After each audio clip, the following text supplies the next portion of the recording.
Downsizing. It seems madness. The drive for net zero and the crazy targets and ideas put forward to try and look like we are going for it. Diving straight into the mouth of madness, no less, and trying to make it all sound and seem normal. I guess that was the real new normal they were shooting for. That everyone just thinks it's okay because someone said it would be. But if you then realise the person who told you it would be okay didn't think it through, doesn't understand consequences, can't forward plan or imagine anything about where it goes and the effects, would you still think they knew what they were talking about when they say, it will be okay? I wouldn't have thought so, but that's where we are. I've covered this slightly already about how logic appears to have taken a back seat, and it's all going backwards, in articles such as reversed good times, convenience or dependence, and it was a piece at a time, of how we have been tied into systems which now no longer serve their original purpose, but will not let go, or gracefully step aside for a new way that actually works. Monopoly being the one which highlights how each major section of industry and society plays their part for that bigger goal of destruction and collapse, to be followed by a new vision of the future, but one which seems to lack actual vision and colour and freedom. More like a handmaiden's tale vision, if you look at it on face value. And that face value isn't there by accident, and the conspiracy theorists didn't just stumble upon an idea of that on their own. It was part of the well-placed propaganda, which is either there as a distraction or a heads up. So it doesn't seem so weird to me to give those things thought, and still don't consider myself a theorist for doing so. Because there have been a number of things that might go some way to explain why the idea of people and society being scaled back is a recurring discussion. It wasn't until recent years I even heard the term depopulation agenda, and it came about around the time of a certain change in society and the world was rolled out.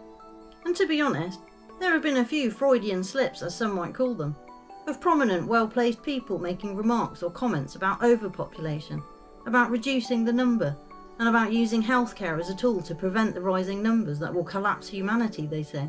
We can't sustain such numbers, the resources will run out, there's not enough land, and so on. You may have heard some of those things over the years. Although it really does seem that those numbers have been herded into groups, the resources have been appropriated and withheld, and the land has been earmarked for someone to have it all to themselves. So of course, you need to make it look like there are too many people. Yet at the same time, we have reports of breeding rates collapsing, of fertility issues, of ratios falling well below the acceptable number for people to survive, and how societies will have to adapt. So which is it? Are we terribly overpopulated as an overall global landmass generally, or are we on the road to extinction? The Beautiful Mice is a glimpse at what the projected path might be with all the continued and forced societal structures and captivity we find ourselves in. Where it goes after you concentrate the numbers somewhat into a forced environment. Nature adapts as necessary, they say.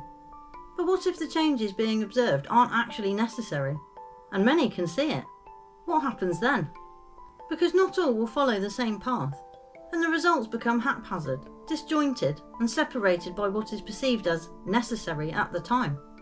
But to an outside view, it kind of looks like people are just being persuaded or hoodwinked into dismantling current working systems and technology, with the idea and dream of it being better down the line, not noticing that nobody really expects there to be a down the line in the same way, and could indeed be because they don't expect there to be the same numbers in the not too distant future. That by scaling back society first, it appears to be a mistake and will leave people with not enough. But if the future is to accommodate fewer people, then you wouldn't need so much infrastructure, wouldn't need so many resources and production in place for large-scale operations. You would want to overwrite those with smaller, less independent options, so that when there is less, you can control them more. Or something like that. I realise that in all the strange ideas and fictional settings for a dystopian future of systems and controlling regimes, there was always an event first which ended up downscaling everything, to give them that opportunity to take society into a disturbing phase by way of disaster. And if we go with the idea that is what they would like, some might wonder if we are indeed still waiting for that type of event to occur. Or it has already been implemented, and we are waiting for the fallout to be something that can no longer be hidden.